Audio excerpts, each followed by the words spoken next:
नमस्कार दोस्तों, spring board के डिजिटल प्लेटफॉर्म पर आपका स्वागत है। आज स्टार्ट करेंगे हम राजस्थान ज्योग्राफी का एक इम्पोर्टेंट टॉपिक जो कि फिजिकल डिवीजन ऑफ राजस्थान अर्थात राजस्थान के भौतिक प्रदेश हैं। राजस्थान के भौतिक प्रदेशों की जब बात करते हैं अपन तो सबसे पहले आता है इनके जो डिवाइडेशन है या इनका जो विभाजन है वो कि राजस्थान में कितने फिजिकल डिवीजन्स हैं वो माने जाते हैं या राजस्थान को कितने पार्ट्स में डिवाइड किया गया है फिजिकल डिवीजन के अकॉर्डिंग।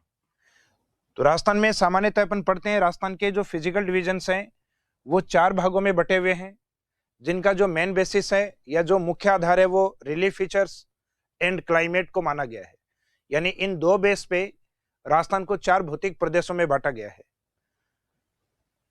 अब इसमें मुख्यतः जो उच्चाउच्च वाला पार्ट है यानी जो रिलीफ फीचर्स है उसके अकॉर्डिंग एक तो वो भाग हैं जो सबसे नीचे भाग हैं, जिनको जनरली अपन डिफाइन करते हैं मैदानी भाग के रूप में, यानी जो प्लेन एरियाज हैं। इसके बाद में इससे जो ऊपर भाग हैं जिन्हें हम डिफाइन करते हैं हाड़ौती प्लेट्यू या हाड़ौती पठार के रूप में। इसके बाद में इससे अधिक हाइट वाले जो पोर्शन हैं जिनको अपन डिफाइन करते हैं राजस्थान के अंदर माउंटेन या अरावली माउंटेन के रूप में, पर्वतमाला या उसको नाम देते हैं अपन अरावली पर्वतमाला। तो सामान्यतः आप देख रहे हैं इसमें रिलीफ फीचर्स या धरातलीय उच्चावच का इंपॉर्टेंस माना जाता है इस क्लासिफिकेशन में। तो राजस्थान के ये वाले जो 4 भौतिक प्रदेश हैं ये मुख्यतः रिलीफ फीचर्स के ऊपर डिपेंड करते हैं अर्थात उच्चावचीय आधार पे। दूसरा है मैदान के ही इक्वल एक पार्ट माना जाता है जहां का क्लाइमेट होता है एरिड क्लाइमेट अर्थात शुष्क जलवायु। और शुष्क जलवायु का मीनिंग है कि वो डेजर्ट के रूप में डिफाइन होगा, और शुष्क जलवायु इसलिए कहा गया है क्योंकि वहां रेनफॉल कम है। तो इसका मीनिंग जो एक अलग भौतिक प्रदेश है डेजर्ट या मरुस्थल वाला पार्ट, वो मुख्यतः क्लाइमेट के बेसिस पे जलवायु के आधार पे अलग से डिफाइन किया गया है। तो राजस्थान को टोटल कितने भौतिक प्रदेशों में बांटा गया है, डायरेक्ट क्वेश्चन अगर आता है तो एग्जाम में आंसर रहेगा आपका 4, जिसमें मुख्यतः जो 3 है यानी mountain part, plateau part and जो प्लेन एरिया, ये रिलीफ फीचर्स के ऊपर डिपेंड करता है। जबकि आपका जो डेजर्ट वाला पोर्शन है ये क्लाइमेट के ऊपर डिपेंड करता है, जलवायु के ऊपर आधारित है। अर्थात राजस्थान है वो 4 भौतिक प्रदेशों में बटा हुआ है जिसका base relief features and climate को माना जाता है। उसके अकॉर्डिंग अगर हम देखें तो राजस्थान के भौतिक प्रदेशों की एक सामान्य जानकारी आती है, एक जनरल स्टडी आती है। सबसे पहले अपन उसको कवर करेंगे जिसमें राजस्थान के अलग अलग फिजिकल डिविजन्स के एरिया, वहाँ की पॉपुलेशन और वहाँ के जो कवर डिस्ट्रिक्ट हैं उनके द्वारा उन जिलों के बारे में, और उनकी सोइल स्ट्रक्चर क्या है, मिट्टी किस प्रकार की है, और उन फिजिकल पार्ट्स की अपनी इंडिविजुअल क्लाइमेट कैसी है, इन सब की एक सामान्य जानकारी या एक फैक्चुअल नॉलेज है वो अपन एक डायग्राम या यूं कह सकते हैं टेबलिक फॉर्मेट में हम देखेंगे, जहां से कई बार प्रीलिम्स में आपके क्वेश्चन अप्लाई होते हैं। तो सामान्यतः राजस्थान के जो 4 भौतिक प्रदेश हैं उनके अंदर सबसे बड़ा जो भौतिक प्रदेश है जो राजस्थान के उत्तरी और पश्चिमी भाग की ओर है, और उसको नाम दिया गया है उत्तरी पश्चिमी मरुस्थलीय प्रदेश अर्थात north west desert of Rajasthan state. उसके बाद में जो दूसरा भौतिक प्रदेश है जो कि माउंटेन के रूप में है, राजस्थान में जो रिलीफ फीचर्स है उसमें मैक्सिमम हाइट वाला जो फिजिकल डिवीजन है वो अरावली को माना जाता है। अरावली के बाद में जो ईस्टर्न पार्ट है जो कि नदियों के द्वारा जो एलुवियल सॉइल होती है उसके डिपोजिशन से जिसका फॉर्मेशन हुआ है, अर्थात जलोढ़ मिट्टी के निक्षेपण से जिस भाग का निर्माण हुआ है उसे पूर्वी मैदान के रूप में डिफाइन करेंगे अपन। और राजस्थान का जो दक्षिणी पूर्वी भाग है जो कि मुख्यतः हाड़ौती के रूप में या अपन राजस्थान में डायरेक्शन के अकॉर्डिंग दक्षिणी पूर्वी पठारी प्रदेश के रूप में जिसको डिफाइन करते हैं। तो राजस्थान के जो 4 भौतिक प्रदेश हैं जिसमें एक माउंटेन है अरावली, उससे नीचे एक प्लेट्यू है हाड़ौती, और उससे नीचा और फर्टाइल जो लैंड है उसको कहते हैं राजस्थान का ईस्टर्न प्लेन, और जिसकी फर्टिलिटी कम है, वर्षा की मात्रा कम है, वो राजस्थान का है उत्तरी पश्चिमी डेजर्ट पार्ट। तो राजस्थान के इन 4 भौतिक प्रदेशों के नाम आपको कम से कम याद होने चाहिए। अब इनका जो जनरल स्टडी जैसा कि मैंने आपको बताया कि एरिया वाइज, पॉपुलेशन के अकॉर्डिंग, डिस्ट्रिक्ट वाइज, सोइल के अकॉर्डिंग और क्लाइमेट के अकॉर्डिंग वो हम देखते हैं। तो उसमें एक तो राजस्थान के जो 4 भौतिक प्रदेश हैं इनके नाम आपको, जैसा कि मैंने बताया कि जो वेस्टर्न पार्ट की ओर है वो डेजर्ट, डेजर्ट के ईस्ट की ओर चलेंगे अपन अरावली, अरावली के ईस्ट में चलेंगे अपन तो ईस्टर्न प्लेन, और राजस्थान के सदर्न ईस्टर्न की ओर चलेंगे तो हाड़ौती प्रदेश या माल प्रदेश या दक्षिणी पूर्वी पठारी भाग, सदर्न ईस्टर्न प्लेट्यू पोर्शन या प्लेट्यू फिजिकल पार्ट। अब इनमें इनके जो एरिया है वो कितने कितने हैं, तो ये चारों पोर्शन मिलकर राजस्थान को बनाते हैं, तो ये तो तय हो गया कि चारों भाग मिलके 100% हैं। अब उसमें अकेला डेजर्ट देखा जाए तो वो कितना है, अरावली का पार्ट कितना है, पूर्वी मैदान या ईस्टर्न प्लेन कितना है, और हाड़ौती या माल रीजन है ये कितना है। तो इसको अपन एक तरीके से देख सकते हैं, जैसे कि एक बार के लिए ये वाला जो पार्ट है ये राजस्थान मानिएगा आप, जिसमें राजस्थान का जो वेस्टर्न पार्ट है अर्थात अरावली को छोड़ के इधर वाला भाग, वो टोटल राजस्थान के एरिया में 61.11% पार्ट। अब इस 61 को जीरो के राउंड फिगर में लाने के लिए, जीरो का राउंड फिगर लाने का मीनिंग है 70 तक लाने के लिए अपने को कितने चाहिए, उतना एरिया अरावली का रहेगा। तो 61 को 70 के जीरो फिगर में लाने के लिए 9% की रिक्वायर्ड हमें है, तो वो 9% कौन लेकर आएगी, अरावली। और जब आप दो फिजिकल डिवीजन का एरिया देख चुके हैं 61 और उसको जीरो फिगर में कन्वर्ट करने वाली अरावली मींस 9%, तो नेक्स्ट वाला जो फिजिकल डिवीजन आपका होगा उसमें अपन बोलेंगे कि हमने पहले दो फिजिकल डिवीजन देखे हैं और उसके बाद में तीसरा पढ़ेंगे अर्थात 23% पार्ट, और लास्ट में आपका 100 में से बचा हुआ हाड़ौती वाला पार्ट यानी 61 और 9 70 और 70 के बाद में 23 मीन्स अप्रोक्सीमेट 93। 93 के बाद में 7% आपका शेष बचता है, लेकिन उसमें से भी 0.11 यहाँ आ चुका है, तो लास्ट वाला जो फिजिकल डिवीजन होगा ये सिर्फ 6.89। राजस्थान का सबसे छोटा जो भौतिक प्रदेश है यानी smallest physical division of Rajasthan वो हाड़ौती को माना जाता है, जबकि सबसे बड़ा भौतिक प्रदेश बिल्कुल इसके अपोजिट है, जो राजस्थान का नदर्न वेस्टर्न डेजर्ट है, उत्तरी पश्चिमी मरुस्थल है, उसको माना जाता है। तो इसी के अपन ने इस टेबुलिक फॉर्मेट में जो एरिया है वो 61.11, इसको जीरो फिगर में कन्वर्ट यानी 70 में कन्वर्ट करने के लिए अरावली 9%। जब ये दो हो चुके होते हैं तब लिखेंगे अपन 2 और तीसरा आ चुका है तो थर्ड, तो 2 और 3 यानी 23% भाग पे है ईस्टर्न जो प्लेन पार्ट है, पूर्वी मैदानी भाग है, और लास्ट वाला जो आपका है हाड़ौती के रूप में वो अप्रोक्सीमेट 7% पार्ट।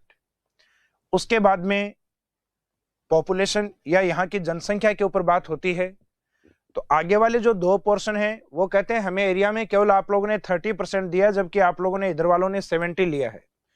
तो नेक्स्ट पॉपुलेशन की बात ये करते हैं तो ये दोनों कहते हैं कि हम 50% पॉपुलेशन कवर करेंगे, जबकि आप लोग इधर वाले जो दो फिजिकल डिवीजन है आप लोग भी 50 रखिएगा, क्योंकि एरिया में आप लोगों ने ज्यादा लिया है, तो हम पॉपुलेशन में ऐसा नहीं होने देंगे कि 50 हमारे पास होगी और 50 आप लोगों के पास, और ये 50 है उसमें से अकेला डेजर्ट लेके अपने पास कितनी रखता है 40%, तो रिमेनिंग पार्ट किसके पास होगा, अरावली यानी 10%। फिर नेक्स्ट में आगे की ओर चलेंगे तो 40 में से एक लेस कर दीजिए 39, और यहाँ पे 10% में एक ऐड कर दीजिए यानी 11%। तो आपको ये याद रखना है पहले तो दोनों में 50-50 करनी है, जिसमें अकेली डेजर्ट के पास 40%, तो पास वाले के पास रिमेनिंग पार्ट अर्थात 10%, और आगे जब लेके जाएंगे तो 40 का एक कम करना है और 10 का आपको एक बढ़ाना है। इसके बाद में हम देखते हैं नेक्स्ट कि जो फिजिकल डिवीजन है ये इंडिविजुअल राजस्थान के कितने जिलों को कवर करते हैं, अर्थात कितने जिलों में ये फैले हुए हैं। जैसे मरुस्थलीय भाग है कितने डिस्ट्रिक्ट में या कितने डिस्ट्रिक्ट को कवर करता है, तो इसमें आंसर आता है अपने राजस्थान के 12 जिलों को। इसका मीनिंग ये है कि राजस्थान के जो अरावली के जो वेस्ट वाला पार्ट है ये मोस्टली डेजर्ट का पार्ट, ये मरुस्थल का भाग है। एक क्वेश्चन यहां से आता है कि अरावली के पश्चिम में कितने जिले हैं, अरावली के वेस्टर्न डायरेक्शन में कितने डिस्ट्रिक्ट हैं, तो इसमें आंसर रहता है 13 जिले। इसका मीनिंग डेजर्ट डिस्ट्रिक्ट तो अपने 12 ही माने गए हैं, तो एक ऐसा कौन सा डिस्ट्रिक्ट है जो डेजर्ट डिस्ट्रिक्ट में काउंट नहीं होता, तो उसमें आंसर रहता है आपका सिरोही डिस्ट्रिक्ट। तो दो तरीके से क्वेश्चन अप्लाई हो सकते हैं कि राजस्थान में अरावली के वेस्टर्न डायरेक्शन या पश्चिमी भाग में कितने जिले हैं, देन आंसर आपको क्या देना है, 13 डिस्ट्रिक्ट। और एक पूछा जाए अरावली के पश्चिम में जो डेजर्ट डिस्ट्रिक्ट हैं, मरुस्थलीय जिले हैं, उनकी संख्या कितनी है।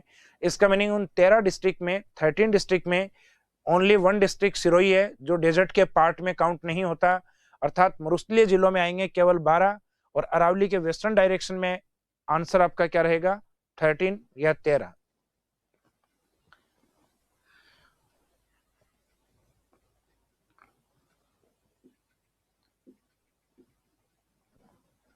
इसके बाद में हम देखते हैं राजस्थान का जो हाड़ौती पार्ट है, जो अप्रोक्सीमेट 7% एरिया में है। इसका एक्सटेंशन 7 डिस्ट्रिक्ट में माना जाता है, 7 जिलों में माना जाता है। उसके बाद में इसमें 3 और जोड़िए, +3 करोगे तो मैदानी भाग का एरिया आ जाएगा कि 10 डिस्ट्रिक्ट में है। फिर उसके नेक्स्ट में अपन आते हैं तो +3 या -3, तो 10 में +3 करेंगे 13 और -3 करेंगे तो मेनली ये 7 डिस्ट्रिक्ट में माना गया है, मुख्यतः 7 जिलों में माना गया है। तो अगर एग्जाम में ऑप्शन अरावली के अंदर 7 डिस्ट्रिक्ट आता है तो आंसर यही रहेगा, और ये नहीं आएगा तो फिर बाद में 13 डिस्ट्रिक्ट, क्योंकि अपनी जो ऑथेंटिक बुक्स हैं उसमें एक आती है हिंदी ग्रंथ अकादमी की, उस हिंदी ग्रंथ अकादमी बुक्स के अकॉर्डिंग मेनली अरावली को 7 डिस्ट्रिक्ट में एक्सटेंट माना गया है, विस्तृत माना गया है। तो मुख्यतः अगर 7 जिले ऑप्शन में है तो आंसर अपना 7 डिस्ट्रिक्ट ही लिया जाएगा, और अगर 7 और 13 दोनों ऑप्शन में है तो भी फिर अपने को 7 ही लेना है। लेकिन ये 7 ऑप्शन में नहीं होने पे उस कंडीशन में अपने 13 डिस्ट्रिक्ट वाला आंसर सही मानना है। हालांकि अरावली वाला जो है इसमें बहुत सारे एक्सेप्शन केस हैं, बहुत सारे विवाद हैं। इसमें कई बार अरावली को 12 डिस्ट्रिक्ट 12 जिलों में माना गया है, कई बार 13 डिस्ट्रिक्ट में, और कई बार इसको 7 डिस्ट्रिक्ट में। तो ये फैक्चुअल पॉइंट है, इसमें आंसर कई तरीके से लिए जाते हैं। बाकी जो फिजिकल डिवीजन है उनमें जैसा आपको लिखवाया हुआ है सिंगल डिजिट, वो आपको याद रखना है। याद आप पहले डेजर्ट से करें, डेजर्ट 12 डिस्ट्रिक्ट या 12 जिलों में विस्तृत है, बाद में उस साइड से 7 +3 10, फिर +3 या -3, यानी 10 में 3 ऐड कीजिए, या उसमें से लेस करना है, घटाना है अपने को। उसके बाद में हम बात करते हैं सॉइल स्ट्रक्चर की, यानी इस क्षेत्र में किस प्रकार की मृदा पाई जाती है। तो मोस्टली राजस्थान का जो डेजर्ट वाला पार्ट है जहां सैंड स्टोन पाया जाता है, उस सैंड स्टोन के इरोजन या अपर्दन के कारण उस भाग में पाई जाने वाली जो सॉइल या मिट्टी है उसको नाम दिया जाता है सैंडी सॉइल या बलुआ मिट्टी के रूप में। दूसरा अरावली माउंटेन है, तो माउंटेन पार्ट में पाई जाने वाली मिट्टी को एक तो माउंटेन सॉइल, पर्वतीय मिट्टी, पर्वतीय मिट्टियों में सामान्यतः एग्रीकल्चर नहीं होती या बहुत कम होती है। पर्वतों के ऊपर सामान्यतः आप जो देखते हैं वो वेजिटेशन या वनस्पति होती है।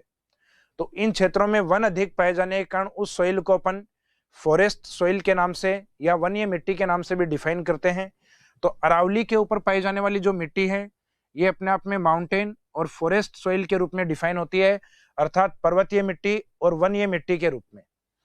इसके बाद में जो नेक्स्ट आता है मैदानी भाग। मैदानी भाग में जल बहता है और बहते हुए जल के द्वारा जिस सॉइल का डिपोजिशन किया जाता है उसको कहते हैं जलोढ़ मिट्टी या एलुवियल सॉइल, अर्थात कछारी मिट्टी के नाम से भी इसको जाना जाता है। और लास्ट जो हाड़ौती पठार है जिसका फॉर्मेशन ज्वालामुखी के लावे से अर्थात बेसाल्ट लावे के द्वारा हुआ है, और जिन क्षेत्रों में मुख्यतः बेसाल्ट लावा पाया जाता है उसके इरोजन या अपर्दन के बाद उस साइड में जिस सॉइल का फॉर्मेशन होता है वो होती है ब्लैक सॉइल। तो राजस्थान के हाड़ौती क्षेत्र में पाई जाने वाली मिट्टी को ब्लैक सॉइल या इसको रेगुर सॉइल, या इसमें कपास का उत्पादन अधिक होने के कारण अर्थात कॉटन का प्रोडक्शन अधिक होने के कारण इसको कॉटन सॉइल भी कहा जाता है। तो हाड़ौती की मिट्टी अपनी ब्लैक सॉइल या कॉटन सॉइल के रूप में, प्लेन एरिया में अपनी एलुवियल सॉइल के रूप में, अरावली के अंदर अपनी माउंटेन सॉइल और वन अधिक होने के कारण फॉरेस्ट सॉइल, और स्टार्टिंग में जो डेजर्ट वाला पार्ट है वहां सैंडी सॉइल अधिक होती है। उसके बाद में हम चलते हैं इनके क्लाइमेट के ऊपर। क्लाइमेट में जनरली हम देखते हैं राजस्थान का जो पश्चिमी भाग है अर्थात जो डेजर्ट वाला पार्ट है उसको क्लाइमेटिक कंडीशन के अकॉर्डिंग 2 पार्ट्स में डिवाइड किया जाता है, एक एरिड डेजर्ट और थोड़ा बहुत ईस्ट की ओर आते हैं तो सेमी एरिड डेजर्ट, अर्थात शुष्क मरुस्थल और अर्ध शुष्क मरुस्थल। तो उसी की तरीके से वहां की क्लाइमेट को भी डिफाइन किया जाता है arid and semi arid climate, अर्थात शुष्क एवं अर्ध शुष्क जलवायु। और उसके बाद में आप आगे कंटिन्यू चलते हैं अरावली, पूर्वी मैदान और हाड़ौती की ओर। तो वर्षा की मात्रा कंटिन्यू बढ़ती जाएगी हाड़ौती की ओर, अर्थात झालावाड़ की ओर। तो उसमें अरावली है, वहां पे एवरेज से कम वर्षा है, तो इसको सब ह्यूमिड या उपाद्र वर्षा या उपाद्र जलवायु के नाम से जानते हैं। आगे मैदानी भाग में जाते हैं तो वहां एवरेज रेनफॉल है, जिसको ह्यूमिड क्लाइमेट अर्थात आर्द्र जलवायु के नाम से। और लास्ट वाले में एवरेज से अधिक वर्षा है, इसका मीनिंग उसको वेरी ह्यूमिड या अति आर्द्र के नाम से लिखा जाता है। मीनिंग ये हुआ कि डेजर्ट से और हाड़ौती की ओर कंटिन्यू जो आपके जलवायु प्रदेश हैं या जो क्लाइमेट रीजन है, उनको नाम दिया गया है रेनफॉल की क्वांटिटी के अकॉर्डिंग, वर्षा की मात्रा के अकॉर्डिंग। जहां वर्षा कम है वो शुष्क और अर्ध शुष्क, जहां एवरेज से थोड़ी कम है तो उसको हमने कहा उपाद्र या सब ह्यूमिड, और जहां एवरेज बारिश है उसको ह्यूमिड, और एवरेज से अधिक है उसको वेरी ह्यूमिड अर्थात अति आर्द्र के नाम से जानते हैं। तो ये जनरल स्टडी है राजस्थान के भौतिक प्रदेशों के बारे में, जो कम से कम आपको पता होना चाहिए, क्योंकि यहाँ से कई बार एग्जाम में सीधे क्वेश्चन उठाए गए हैं। जैसे राजस्थान में जो डेजर्ट एरिया है वो कितना परसेंट है, तो 61.11% पार्ट, जिसको कई बार डिवाइड बाई में यह भी लिखा जाता है 2/3। हालांकि इसका परसेंट है वो ज्यादा बनता है, लेकिन अप्रोक्सीमेट में इसको सही माना जाता है, परसेंटेज वाइज इसको माना जाएगा 61.11%। एक ये क्वेश्चन जो जनरली एग्जाम में पूछ लिया जाता है कि राजस्थान में जो डेजर्ट पोर्शन है वो कितने डिस्ट्रिक्ट को कवर करता है, तो उसमें आंसर रहता है अपने 12 डिस्ट्रिक्ट को। इसके बाद में राजस्थान के जो फिजिकल डिवीजन है उनको हम इंडिविजुअली स्टार्ट करेंगे, जिसमें सबसे फर्स्ट पार्ट होगा वो लेंगे अपन राजस्थान का नदर्न वेस्टर्न डेजर्ट अर्थात उत्तरी पश्चिमी मरुस्थल।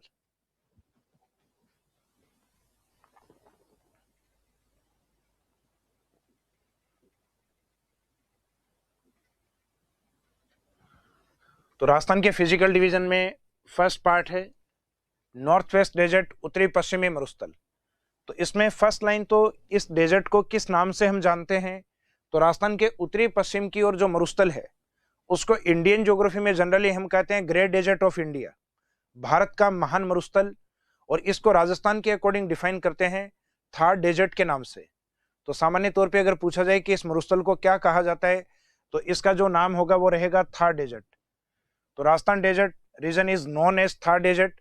राजस्थान का जो मरुस्थलीय क्षेत्र या मरुस्थलीय प्रदेश है उसको थार मरुस्थल के नाम से जाना जाता है, या थार प्रदेश के नाम से इसको डिफाइन करते हैं, अपन परिभाषित करते हैं। दूसरा है इसका जो फॉर्मेशन टाइम पीरियड, यानी कोई भी फिजिकल डिवीजन है या कोई भी पार्ट जो आपको दिखाई दे रहा है, वो चाहे अपना शरीर हो चाहे इस पृथ्वी का कोई भी पार्ट हो, उसका एक निश्चित टाइम पीरियड में उसका फॉर्मेशन हुआ है, तो उसका फॉर्मेशन टाइम पीरियड क्या है। तो ऐसा राजस्थान के नॉर्थ वेस्ट डेजर्ट के बारे में अगर पूछा जाए कि इसका निर्माण काल क्या है, तो उसके निर्माण के बारे में बताया जाता है कि टर्सरी टाइम पीरियड जो आपके जीटीएस वाले पार्ट में आएगा, यानी जो जियोलॉजिकल टाइम स्केल जो है उस टॉपिक में आप पढ़ते हैं, तो ये टाइम स्केल आती है ज्योग्राफी के अंदर। तो उसमें डेजर्ट का जो फॉर्मेशन टाइम पीरियड है उसमें माना गया एक तो टर्सरी टाइम पीरियड और एक जो क्वार्टनरी पीरियड है, यानी जो चतुर्थ युग है उसका प्राइमरी पोर्शन, यानी चौथे युग का जो प्राइमरी पोर्शन है जिसको नाम दिया गया है प्लीस्टोसिन पार्ट। तो राजस्थान के मरुस्थल का जो निर्माण है वो एक तो टर्सरी टाइम पीरियड में और एक दूसरा जो क्वार्टनरी पीरियड है उसके प्राइमरी पोर्शन अर्थात प्लीस्टोसिन पार्ट में हुआ है। जो टर्सरी वाला है ये इसमें मेन माना जाता है। तो डेजर्ट का अगर फॉर्मेशन टाइम पीरियड पूछा जाए तो आंसर रहेगा आपका टर्सरी पीरियड या टर्सरी काल। अब निर्माण के बाद में डेजर्ट का अपना एक एक्सटेंशन या इसका एक विस्तार है, तो ये कितने पोर्शन में लेंथ वाइज, ब्रीथ या चौड़ाई के अकॉर्डिंग, या एवरेज हाइट या औसत ऊंचाई के अकॉर्डिंग। तो राजस्थान में सामान्यतः जो मरुस्थल की लंबाई मानी जाती है 640 किलोमीटर, जो कि अपन डायग्राम में इस तरीके से देख सकते हैं कि अरावली के वेस्टर्न डायरेक्शन में पश्चिमी भाग में जो टोटल डेजर्ट की लेंथ है यह 640 किलोमीटर।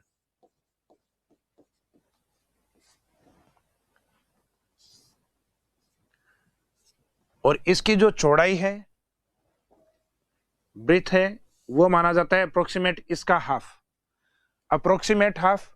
वैसे हाफ तो 320 होता है, अप्रोक्सीमेट हाफ लेंगे अपन लगभग 300 किलोमीटर। तो ये डेजर्ट की चौड़ाई है।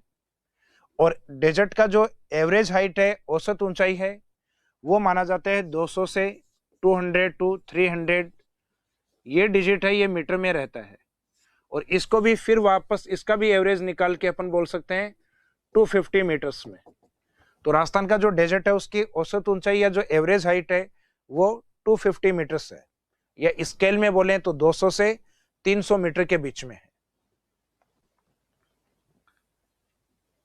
तो अपन इसमें ले सकते हैं कि extension of desert length wise 640 kilometre, breadth wise 300 kilometre and average height 200 to 300 metres के अकॉर्डिंग। अब राजस्थान के मरुस्थल के विस्तार के बाद बात करेंगे हम मरुस्थल का जो स्लोप या जो ढाल बनता है उसकी।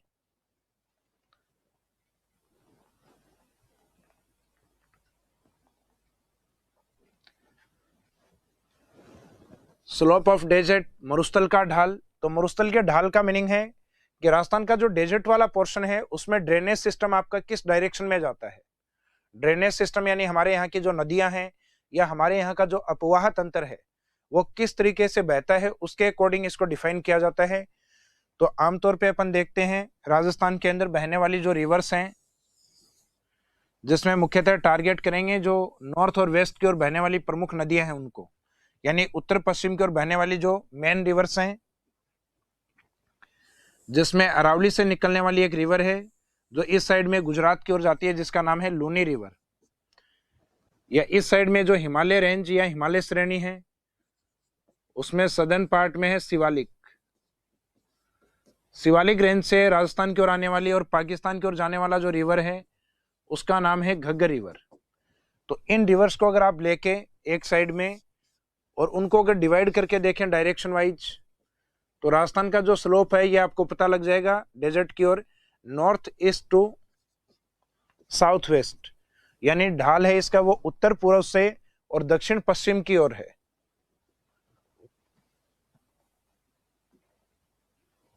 तो इसमें आपका स्लोप ऑफ जो डेजर्ट है वो लिखा गया है from north east to south west, उत्तर पूर्व से दक्षिण पश्चिम की ओर। उसके बाद में नेक्स्ट पॉइंट आता है डेजर्ट में स्टडी ऑफ डेजर्ट, मरुस्थल का अध्ययन।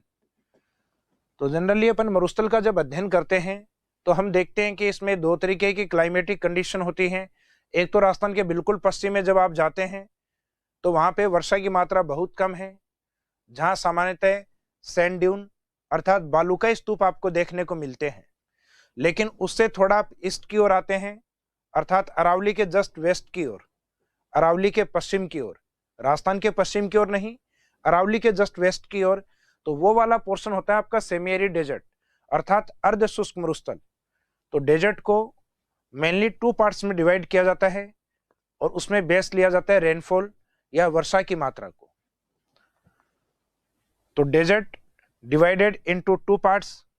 तो स्टडी पॉइंट ऑफ व्यू के अकॉर्डिंग डेजर्ट के कितने भाग बनते हैं? 2 भाग, जिसमें एक होता है आपका ये वाला पोर्शन एरिड और उसको दूसरा नाम दिया जाता है राठी डिवीजन के नाम से या राठी रीजन के नाम से। अब इसका मीनिंग क्या है शुष्क मरुस्थल का या राठी प्रदेश का? सामान्यतः इसका मीनिंग हम लेते हैं, आपको पहले भी ये बताया था मैंने, राजस्थान के कुछ ज्योग्राफिकल और हिस्टोरिकल जो वर्ड्स मैंने आपको करवाए थे लास्ट टॉपिक में, उसमें बताया था कि राजस्थान के उत्तर और पश्चिम का जो भाग है जहां लेस देन 25 सेंटीमीटर रेनफॉल है अर्थात 25 सेंटीमीटर से कम वर्षा है, उस एरिया को नाम दिया जाता है एरिड और राठी रीजन। तो इसमें यही इसकी डेफिनेशन है कि जहां 0 टू 25 सेंटीमीटर रेनफॉल है उस फिजिकल डिवीजन को राठी या एरिड डेजर्ट के रूप में डिफाइन करते हैं। दूसरा पार्ट बी पोर्शन है जो कि सेमी एरिड और बांगड़ के नाम से डिफाइन होता है अर्थात अर्ध शुष्क मरुस्थल और बांगड़ प्रदेश के नाम से जाना जाता है। उसके अंदर वर्षा का जो स्केल है वो डबल होता है पहले वाले से 25 टू 50 सेंटीमीटर। इसका मीनिंग है इनकी डेफिनेशन जो होगी वो रेनफॉल की क्वांटिटी के अकॉर्डिंग होती है, वर्षा की मात्रा के अकॉर्डिंग होती है। जैसे स्टार्टिंग वाले को अपन ने एरिड बोला तो वर्षा की मात्रा कम है, जिसको हमने सेमी एरिड बोला उसमें वर्षा की मात्रा पहले वाले से डबल है। अब इनमें स्टार्टिंग करेंगे हम सबसे पहले जो मेजर पार्ट है एरिड डेजर्ट उसको, और ये कंप्लीट करने के बाद फिर स्टार्ट करेंगे अपन सेमी एरिड वाले पार्ट को।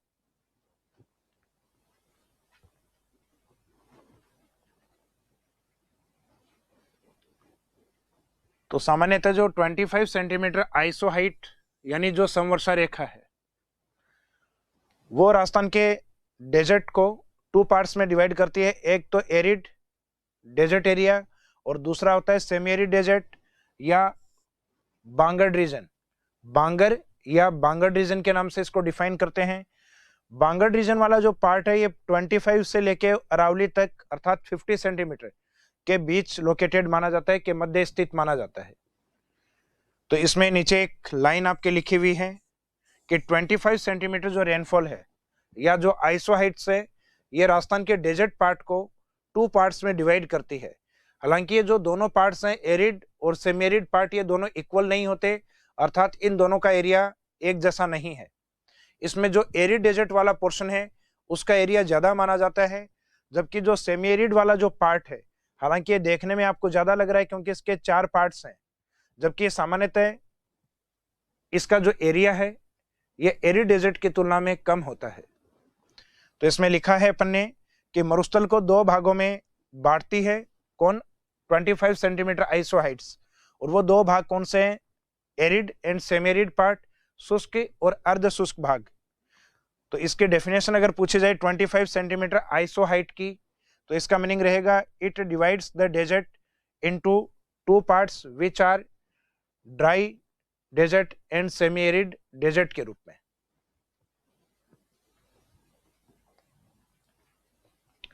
इसके बाद में स्टार्ट करते हैं हम सबसे पहले जो एरिड डेजर्ट वाला पार्ट है या जो राठी रीजन के नाम से डिफाइन होता है, शुष्क मरुस्थल के नाम से या राठी प्रदेश के नाम से। अब इसका डेफिनेशन क्या होगा, तो मैंने आपको पहले भी बताया था इसमें जो वर्षा की मात्रा या जो रेनफॉल स्केल है उसको बेस माना जाता है। तो इसमें रहेगा अपना less than 25 centimetre rainfall region known as Rathi region. Rajasthan में 25 सेंटीमीटर से कम वर्षा वाला जो भौतिक प्रदेश है उसे राठी प्रदेश या राठी क्षेत्र कहा जाता है। दूसरा है जो एरिड डेजर्ट है, इसको वापस अध्ययन की दृष्टि से अपन 2 भागों में बांटते हैं। इसका मीनिंग है arid desert is again divided into 2 parts. ऐसा क्यों किया जाता है, तो सामान्य तौर पे हम देखते हैं कि पश्चिमी राजस्थान में कोई व्यक्ति एरिड डेजर्ट की ओर गया है और वो वहां की अगर स्टडी करता है, अध्ययन अगर करता है, तो उसको वहां 2 प्रकार की कंडीशन देखने को मिलती हैं। एरिड डेजर्ट में एक एरिया में तो उसको सैंड ड्यून या बालू का स्तूप दिखाई देते हैं, और दूसरा पार्ट ऐसा है जहां उसको सैंड ड्यून नहीं दिखाई देंगे, अर्थात बालू का स्तूप नहीं दिखाई देते। तो सामान्य तौर पे आप जब एरिड डेजर्ट का नाम सुनते हैं, शुष्क मरुस्थल का नाम जैसे ही सुनते हैं, तो आपके माइंड में क्वेश्चंस आते हैं कि यहाँ रेत के टीले या बालू का स्तूप पाए जाते हैं। तो आप जैसे ही जैसलमेर की ओर जाके देखेंगे तो वहां आपको सैंड ड्यून अर्थात बालू का स्तूप दिखाई देते हैं, लेकिन ऐसा एरिया भी होता है जहां रेत के टीले आपको नहीं दिखाई दे हों, बालू का स्तूप वहां नहीं दिखाई दें, तो उस एरिया को आप क्या कहेंगे। तो इसके अकॉर्डिंग एरिड जो डेजर्ट है उसको पुणे जो 2 भागों में बांटा गया है, उसमें एक है आपका विद सैंड ड्यून एरिया और एक है विदाउट सैंड ड्यून एरिया।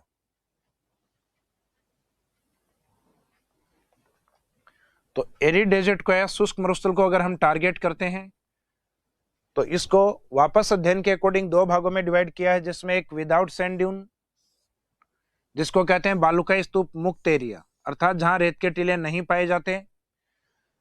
अगर एरिड डेजर्ट की अपन स्टडी या अध्ययन कर रहे हैं तो इस पोर्शन को अपने आप में रिसर्च में कितना % मानेंगे अपन, 100%, जिसमें से जो विदाउट सैंड ड्यून्स एरिया है वो 41.5 अर्थात 41.5% भाग। तो बाकी बचा हुआ जो पार्ट है दूसरा है, क्योंकि जब 2 ही पार्ट हों और उनका दोनों का एरिया मिला के टोटल 100% बोला गया है, तो आपको सिर्फ परसेंटेज एक का याद करना है। मोस्ट ऑफ एरिया वो विद सैंड ड्यून्स एरिया के रूप में अर्थात बालू का स्तूप युक्त प्रदेश के रूप में डिफाइन होता है, जहां बालू का स्तूप पाए जाते हैं। तो विद सैंड ड्यून्स एरिया है ये 58.5%। ये भी जनरली कई बार फैक्ट के रूप में पूछ लिया जाते हैं कि राजस्थान में एरिड डेजर्ट का कितना पोर्शन विद सैंड ड्यून है, बालुकाई स्तूप युक्त है, तो लगभग 58.5%, और जो रिमेनिंग पार्ट है यानी 41.5 वो विदाउट सैंड ड्यून एरिया है। अब बालुकाई स्तूप क्यों है, ये तो लगभग स्टूडेंट को ध्यान है कि उस एरिया में विंड्स हैं जिनके साथ जो सैंड है वो चलती है, मिट्टी चलती है और उसका डिपोजिशन होता है। डिपोजिशन या तो जो विंड्स की स्पीड धीमी हो जाती है, स्लो हो जाती है, या उसके सामने कोई बैरियर या कोई अवरोध आ जाता है, तो जो चलने वाली हवाएं होती हैं वो सोइल का डिपोजिशन करना स्टार्ट कर देती हैं। देन जो फॉर्म्ड स्ट्रक्चर होती है, तब जो बनने वाली स्थलाकृति होती है उसको हम बालुकाई स्तूप कहते हैं। लेकिन डेजर्ट का बहुत सारा एरिया ऐसा भी है जहां सैंड ड्यून्स नहीं बनते। तो सैंड ड्यून्स क्यों नहीं बनते, तो उसके पीछे हम ये तो नहीं कह सकते कि उस क्षेत्र में हवा नहीं है, हवा तो सामान्य लगभग हर जगह ही है, लेकिन उस विंड्स के साथ सोइल प्रेजेंट नहीं होती, उस पवन के साथ मिट्टी उपस्थित नहीं होती। तो मिट्टी उपस्थित नहीं होती तो उसका डिपोजिशन या निक्षेपण भी नहीं हो पाता। तो पवन के साथ मिट्टी क्यों नहीं है, क्योंकि उस एरिया का जो पार्ट है वो मोस्टली रॉकी डेजर्ट के रूप में है, अर्थात पथरीले मरुस्थल के रूप में है। तो विदाउट जो सैंड ड्यून एरिया उसका रीजन है या उसका मेन कॉज है कि रॉकी डेजर्ट। अब रॉकी डेजर्ट को ज्योग्राफी में एक शब्द के द्वारा डिफाइन करते हैं जिसका नाम है हमादा। तो Rocky desert non as Hamada, पथरीले मरुस्थल को हमादा कहा जाता है। अब इसका एरिया जनरली एग्जाम में पूछ लिया जाता है कि हमादा राजस्थान के मैक्सिमम कौन से डिस्ट्रिक्ट को कवर करता है। तो राजस्थान का जो लार्जेस्ट डिस्ट्रिक्ट या जहां डेजर्ट का मैक्सिमम एरिया है उस डिस्ट्रिक्ट में यह सर्वाधिक पाया जाता है।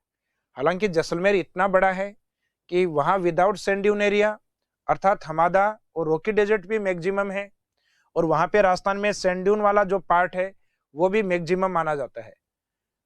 इसका मीनिंग ये हुआ कि राजस्थान में पथरीला मरुस्थल हमादा सर्वाधिक जैसलमेर में है, और जहां सैंड ड्यून्स पाए जाते हैं, बालुकाई स्तूप पाए जाते हैं, वो भी सर्वाधिक एरिया वाइज जैसलमेर में है।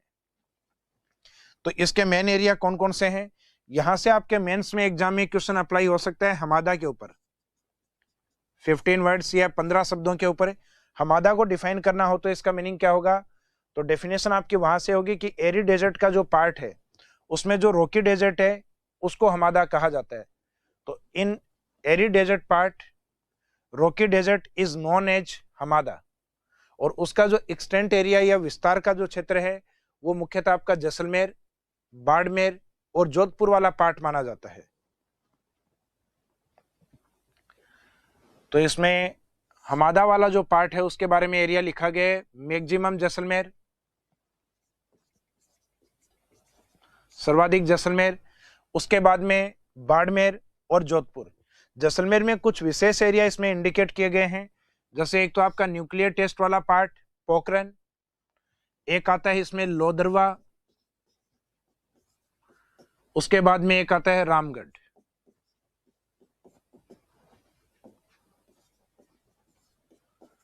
तो ये वाले जो पार्ट है जो कि मेनली रॉकी डेजर्ट के रूप में या हमादा रीजन है उसको लेकर प्रसिद्ध या फेमस माने जाते हैं। उसके बाद में जो दूसरा पार्ट है सैंड ड्यून वाला part, means sand dune desert वाला जो पोर्शन है 58.5% वाला जो पार्ट है, उसमें जो सैंड ड्यून्स होते हैं उसके बनने का एक तो रीजन क्या है, तो उसके डेफिनेशन अगर हम देखें तो when the wind deposit soil then formed structure is known as sand dunes. जब हवाओं के द्वारा या पवन के द्वारा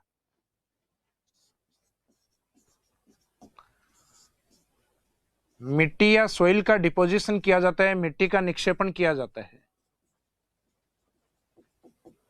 तो जो डिपोजिशन किया जाता है उससे बनने वाली जो स्ट्रक्चर होती है उस स्ट्रक्चर को हम कहते हैं ड्यून्स या बालुकाई स्तूप। अब वो स्ट्रक्चर किस प्रकार की आपको दिखती है उसके अकॉर्डिंग उसके टाइप्स माने जाते हैं कि इस प्रकार का दिखता है, यानी जो डिपॉजिट सोइल है उसके स्ट्रक्चर को देख के उसके टाइप्स हैं उनको डिफाइन किया जाता है।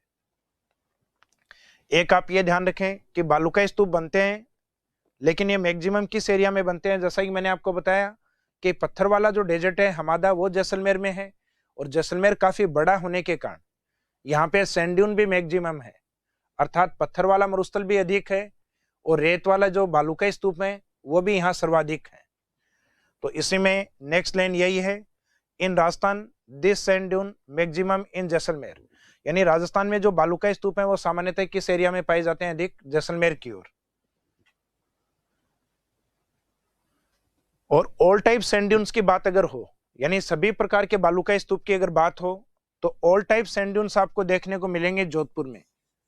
इसका मीनिंग यह है कि राजस्थान में जब बालू का टीलों की संख्या की अगर बात हो, अर्थात मैक्सिमम सैंड ड्यून की बात हो, तो आंसर आपका जैसलमेर रहता है। लेकिन बालू का स्तूप के ऑल टाइप्स या सभी प्रकार की बात हो, तो आंसर आपका जोधपुर रहता है। अब राजस्थान के जो मेन सैंड ड्यून है उनके बारे में मेंस में पूछा जा सकता है कि सैंड ड्यून मीन्स क्या होता है और उसके टाइप्स हैं या उसके प्रकार हैं, उनको डिफाइन कीजिए। तो सैंड ड्यून का मीनिंग क्या होता है ये तो आपको बता दिया कि जब पवन या हवा है सोइल डिपॉजिट करती है, तो उसके द्वारा जो फॉर्म्ड स्ट्रक्चर होता है, निर्मित जो स्थलाकृति होती है, उसको सैंड ड्यून कहा जाता है। अब वो जमाव किस रूप में होता है उसके अकॉर्डिंग उसको डिफाइन करते हैं अपन। तो इसमें अपन देखेंगे टाइप्स ऑफ सैंड ड्यून, बालू का स्तूप के प्रकार। तो इसमें एक प्रमुख प्रकार आता है क्रिस्चियन शेप, अर्थात अर्धचंद्राकार बालू का स्तूप। तो अर्धचंद्राकार बालू का स्तूप किसको कहा जाता है? तो सामान्यतः हर एक जो डेफिनेशन होगी उसमें कुछ कॉमन वर्ड रहेंगे आपके, जैसे पवन के द्वारा मिट्टी का जमाव, when the winds deposit soil then formed structure sand dune। जब पवन के द्वारा मिट्टी का जमाव किया जाता है तो बनने वाली स्थलाकृति को बालू का स्तूप कहते हैं। ये जनरल डेफिनेशन है जो सभी प्रकार के बालू का स्तूपों में स्टार्टिंग में लिखी जाती है। उसके बाद में वो जो सोइल डिपोजिशन है वो किस स्ट्रक्चर में है, अर्थात जब पवन के द्वारा मिट्टी का जमाव है वो क्रिस्चियन शेप में होता है, देन फॉर्म्ड स्ट्रक्चर किस रूप में डिफाइन होती है, बरखान के रूप में। यानी जब पवन के द्वारा मिट्टी का जमाव है वो अर्धचंद्राकार रूप में होगा तो उनको बरखान सैंड ड्यून कहेंगे। और ये मेनली राजस्थान के शेखावाटी रीजन में चूरू की ओर सर्वाधिक पाए जाते हैं। तो इसका डेफिनेशन अगर आपको लिखना हो बरखान का, तो वो कहीं ना कहीं इस स्टार्टिंग वाले डेफिनेशन से मैच होता हुआ रहेगा। When the wind deposits soil in crescent shape, then formed structure is known as barchan. जब पवन के द्वारा मिट्टी का जमाव अर्धचंद्राकार रूप में होता है तो बनने वाली स्थलाकृति को सामान्यतः अपन क्या कहते हैं, बरखान के रूप में। और ये राजस्थान में सर्वाधिक चूरू की ओर पाए जाते हैं। बरखान का बड़ा नुकसान ये है कि ये ज्यादा स्पीड से आगे की ओर गति करते हैं, जिसका डेजर्टिफिकेशन है वो तेजी से होता है, अर्थात मरुस्थलीकरण सर्वाधिक तेजी से करने वाले जो बालू का स्तूप हैं वो बरखान को माना जाता है। यानी इनका जो शिफ्टिंग स्पीड है, आगे की ओर चलना, वो सबसे तेज गति से होता है।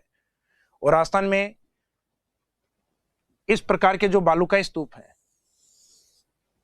वो डेजर्ट से और इस साइड वाले पोर्शन में पहुंच चुके हैं, यानी शेखावाटी वाले एरिया में। और इसमें भी जो मेन डिस्ट्रिक्ट है वो चूरू डिस्ट्रिक्ट को लिया जाता है। तो जो शिफ्टिंग सैंड ड्यून्स हैं, यानी जो मरुस्थल के डेजर्टिफिकेशन में सबसे ज्यादा पार्टिसिपेट करते हैं, वो बालू का स्तूप बरखान को माना जाता है। इसके बाद में हम देखते हैं नेक्स्ट,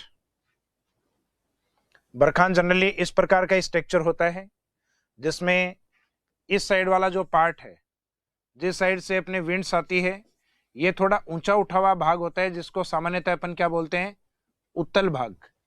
और आगे वाला जो हिस्सा होता है जिसमें दो नुकीले पार्ट होते हैं, ये वाला दबा हुआ हिस्सा होता है और इस वाले भाग को कहते हैं अपन अवतल भाग।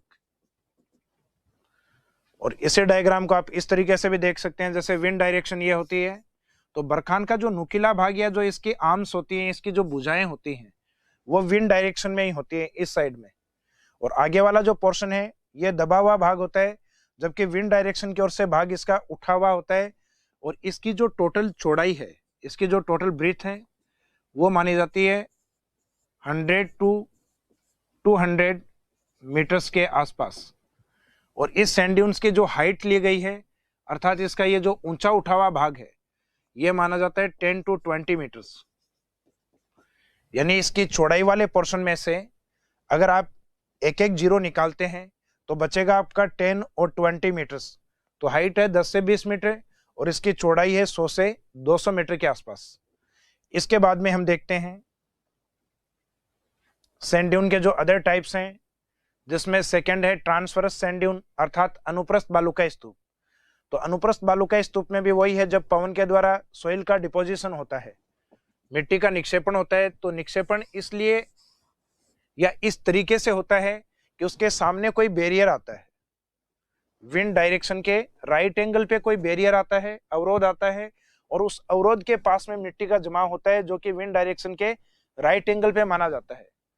तो जब विंड से सोइल का डिपोजिशन है वो राइट एंगल पे करती हैं, then formed structure is known as transverse. तो बनने वाली जो स्थलाकृति है बालू का स्तूप है उनको अनुप्रस्थ कहा जाता है। तो अनुप्रस्थ या ट्रांसवर्स आंसर आप तभी देंगे जब आपके क्वेश्चन में समकोण या राइट एंगल पे सोइल डिपोजिशन माना जाता है। और इस प्रकार के जो सैंड ड्यून हैं वो राजस्थान में सर्वाधिक बाड़मेर और जोधपुर की ओर पाए जाते हैं। यानी आपको एग्जाम में क्वेश्चन में वो कीवर्ड याद रखना है या थ्योरेटिकल पोर्शन में आपको वो कीवर्ड लिखना है जिसके अकॉर्डिंग एग्जामिनर आपका जो आंसर चेक करेगा उसमें उसी कीवर्ड को देखेगा। तो क्रिसेंट शेप वाले में क्या था या बरखान वाले में क्या था, अर्धचंद्राकार, और इसमें क्या है आपका जो कीवर्ड है वो है राइट एंगल के ऊपर सोइल डिपोजिशन। नेक्स्ट है लॉन्गिट्यूडनल अनुदैर्घ्य या जिनको सामान्यतः अपन लीनियर सैंड ड्यून्स अर्थात रेखीय बालू का स्तूप के रूप में भी डिफाइन करते हैं। यानी जो लाइनर सैंड ड्यून्स हैं उसके रूप में भी इनको परिभाषित किया जाता है। तो अनुदैर्घ्य बालू का स्तूप कौन से होते हैं, तो जो विंड डायरेक्शन के पैरेलल बनते हैं, यानी जिसमें विंड्स के द्वारा सोइल डिपोजिशन है वो लॉन्गिट्यूडनल किया जाता है, समानांतर किया जाता है हवाओं के।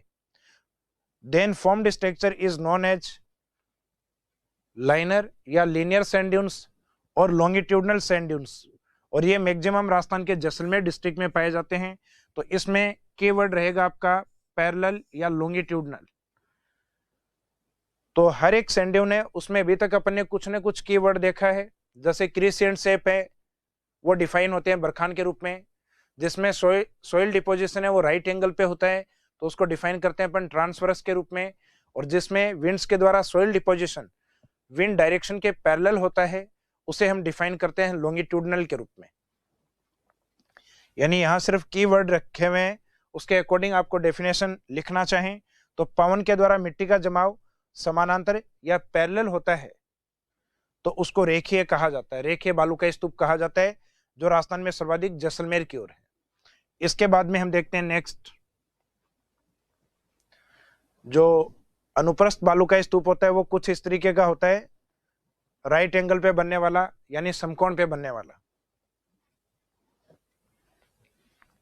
और जो विंड डायरेक्शन में बनते हैं यानी हवा की दिशा में बनते हैं वो ये बालू का स्तूप होते हैं आपके लॉन्गिट्यूडनल या अनुदैर्घ्य बालू का स्तूप। ये जो विंड डायरेक्शन है उसी डायरेक्शन में बनने वाले, जैसे इस साइड में भी डायग्राम में दिखाई दे रहे हैं आपको, तो विंड डायरेक्शन में बनने वाले बालू का स्तूपों को अनुदैर्घ्य या लॉन्गिट्यूडनल सैंड ड्यून के रूप में डिफाइन किया जाता है।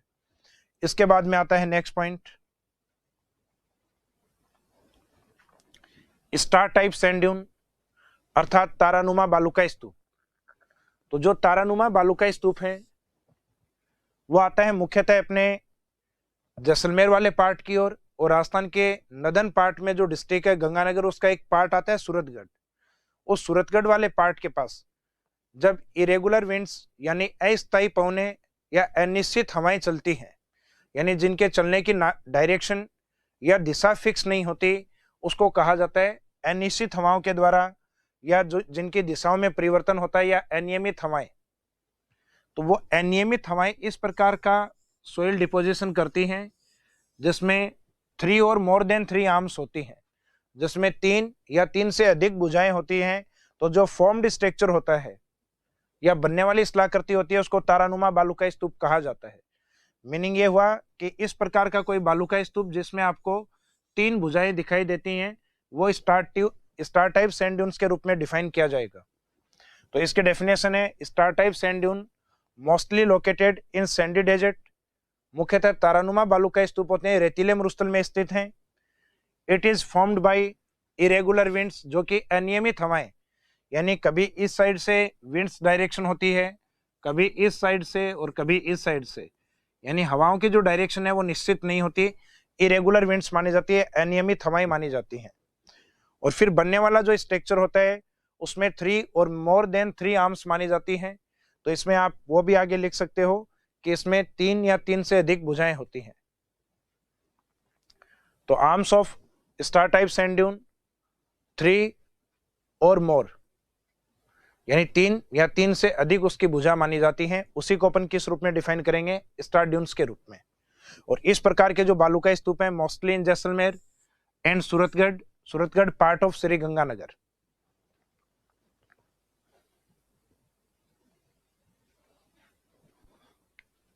स्टार टाइप सैंड ड्यून जैसे कि इस वाले डायग्राम में आप देख रहे हैं, एक तो ये वाली भुजा है, दूसरी ये वाली भुजा है, इसमें एक ये भुजा है। तो इसको अपने आप में अपन 3 भुजाएं होने के कारण अपने आप में किस रूप में डिफाइन करेंगे? स्टार सैंड ड्यून्स में। ये वाला जो सैंड ड्यून है इसमें एक भुजा इसकी ये है, सेकेंड आर्म इसका ये है और थर्ड आर्म्स इसकी ये है, तीसरी भुजा उसकी ये मानी जाती है। तो ये भी अपने आप में किसके रूप में डिफाइन होता है? Star type sand dune. तो जरूरी नहीं है कि उसमें भुजाएं इस तरीके से बहुत सारी भुजाएं हों, मीनिंग है मिनिमम 3 कम से कम होनी चाहिए।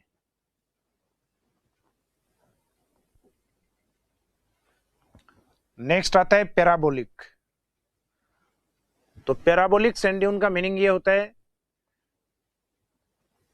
आमतौर पे आप जब बरखान को देखते हैं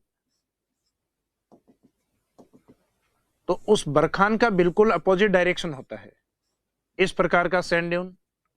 तो इसकी डेफिनेशन में पहला सब तो जनरली अपन यही कहते हैं कि बरखान के विपरीत बनने वाले बालू का स्तूप, sand dunes which are opposite of barchan shape called as parabolic sand dune. Barchan के आकार के विपरीत बनने वाले जो बालू का स्तूप हैं उन्हें पैराबोलिक के रूप में जाना जाता है या पैराबोलिक बालू का स्तूप कहा जाता है। आमतौर पे आपको ये देखने में इनका जो कर्व है ये ज्यादा मुड़ा हुआ नहीं होता, जैसे बरखान में थोड़ा अधिक मुड़ा हुआ होता है। इसमें मुड़ाव ये सामान्य होता है इस तरीके का, जो देखने में अपने को हेयरपिन जैसे दिखाई देते हैं, तो इनको हेयरपिन के रूप में भी डिफाइन किया जाता है। तो hairpin shape sand dune is known as parabolic. महिलाओं की बालों के क्लिफ जैसे बालू का स्तूपों को हेयरपिन मीनिंग महिलाओं के बालों के क्लिफ, तो महिलाओं के बालों के क्लिफ जैसे जो बालू का स्तूप होते हैं उनको अपन पैराबोलिक के रूप में डिफाइन करते हैं।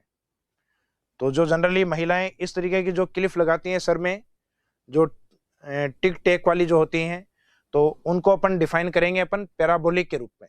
और ये पैराबोलिक राजस्थान के ऑल डेजर्ट डिस्ट्रिक्ट में अवेलेबल होते हैं, सभी मरुस्थलीय जिलों में ये उपस्थित होते हैं। इस कारण इनकी जो क्वांटिटी या जो संख्या है वो राजस्थान में मैक्सिमम मानी जाती है। तो इसी के बारे में एक लाइन और पूछी जाती है कि this type of sand dunes is the maximum in Rajasthan state, कि इस प्रकार के बालू का स्तूप हैं वो राजस्थान राज्य में अधिकतम या सर्वाधिक पाए जाते हैं। इसके बाद में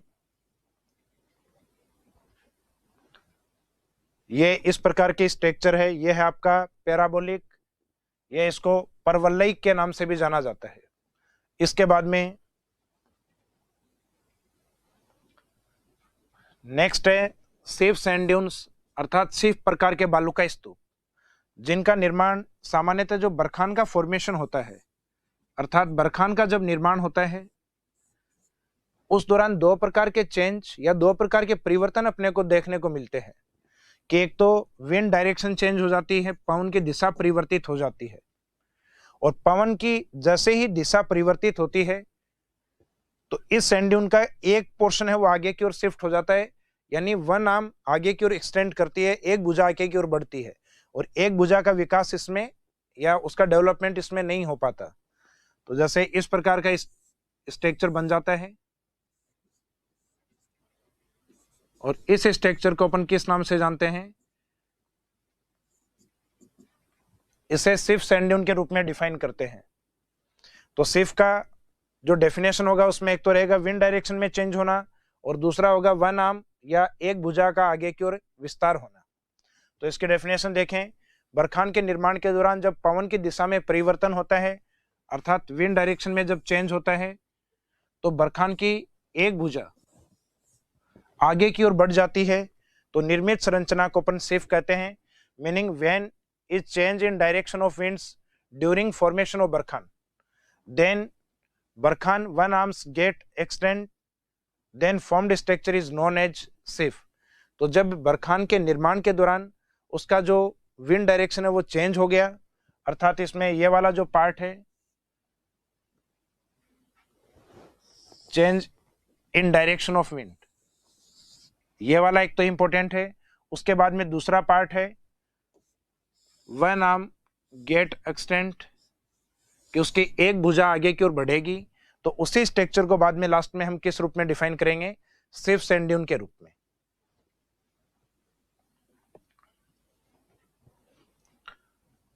अब सैंड ड्यून में जो इंपॉर्टेंट सैंड ड्यून है उसके लास्ट में चल रहे हैं अपन। एक आता है सरब कापिस, अर्थात जो झाड़ी के पास बनने वाले जो बालू का स्तूप हैं उनके लिए ऐसा बोला जाता है, यानी जो छिरमुट वनस्पति या छोटी जो झाड़ियां या वनस्पति होती हैं वो अपनी हाइट के अकॉर्डिंग मिट्टी को रोक के रखती हैं। तो इन झाड़ियों के पास जो सैंड ड्यून आपको देखने को मिलते हैं, इन छोटे बालू का स्तूपों को जनरली नाम क्या दिया जाता है, सरब का पीस, अर्थात झाड़ी वाले बालू का टीले। The small sand dune formed near bushes and small vegetation is called as a shrub का पीस।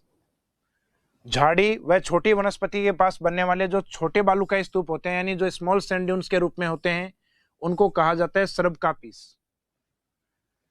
अब इसी में एक आता है नेबखा, जो इनके बैक साइड में बनते हैं या पीछे की ओर बनते हैं झाड़ियों के, उनके लिए यह शब्द लिखा जाता है। या झाड़ियों के सराउंडेड पार्ट में या इनके चारों ओर के भाग में बनने वाले जो बालू का स्तूप होते हैं उनके लिए अपन नेबखा शब्द है इसको भी यूज करते हैं। तो नेबखा का मीनिंग होगा it is a sand dunes which formed around या सराउंडेड वेजिटेशन और बैक साइड ऑफ बुशेज, यानी जो वनस्पति के चारों ओर या झाड़ियों के पीछे की ओर जो बालू का स्तूप बनते हैं उनको जनरली अपन किस रूप में डिफाइन करते हैं, नेबखा के रूप में। तो नेबखा और सरब वाला जो पार्ट है वो एक जैसा ही माना जाता है, तो इसको अपन ने अलग से नंबरिंग नहीं किया। सरब का पीस है, इसी में आप नोट या विशेष बिंदु लिख के और उसके रूप में इसको लिख सकते हैं। तो अभी तक अपन ने जो पार्ट पढ़ा है, डेजर्ट वाला जो पोर्शन अपन ने कवर किया है, वो सिर्फ एक पार्ट अपन ने कवर किया है, एरिड डेजर्ट। एरिड डेजर्ट में सबसे पहले तो अपन ने देखा कि उसमें सैंड ड्यून नहीं पाए जाते, बालू का स्तूप नहीं पाए जाते। उसका रीजन हमने देखा, या उसका जो मेन कॉज है वो जो रॉकी डेजर्ट या हमादा है वो वाला पार्ट। जब दूसरा पार्ट देखा अपन ने तो वहां बालू का स्तूप पाए जाते हैं, यानी सैंड ड्यून पार्ट है वहां मिलते हैं अपने को। उसका कारण हमने देखा कि वहां जो विंड्स होती हैं वो सोइल का डिपोजिशन करती हैं, तो उसके बाद में जो फॉर्म्ड स्ट्रक्चर या जो निर्मित संरचना होती है वो बालू का स्तूप के रूप में डिफाइन होती है। मिट्टी का जमाव किस किस रूप में होता है, किस किस स्ट्रक्चर में होता है, उसके अकॉर्डिंग उनके टाइप्स डिफाइन किए गए हैं। तो आपके आरएस मेंस में डायरेक्ट क्वेश्चन आ सकता है कि मीनिंग ऑफ सैंड ड्यून और टाइप ऑफ सैंड ड्यून के ऊपर 50 वर्ड में या 50 शब्दों तक कि बालू का स्तूप क्या है और बालू का स्तूप के प्रकारों को परिभाषित कीजिए। अब इसके बाद में डेजर्ट का जो दूसरा पार्ट है, सेमी एरिड डेजर्ट या बांगर्ड रीजन, जिसमें वर्षा की मात्रा एरिड डेजर्ट से बिल्कुल डबल होती है, उसे हम कवर करेंगे अपनी जो नेक्स्ट क्लास होगी उस वाले पार्ट में। इस वाले क्लास को यहीं पे विराम देते हैं। Thank you.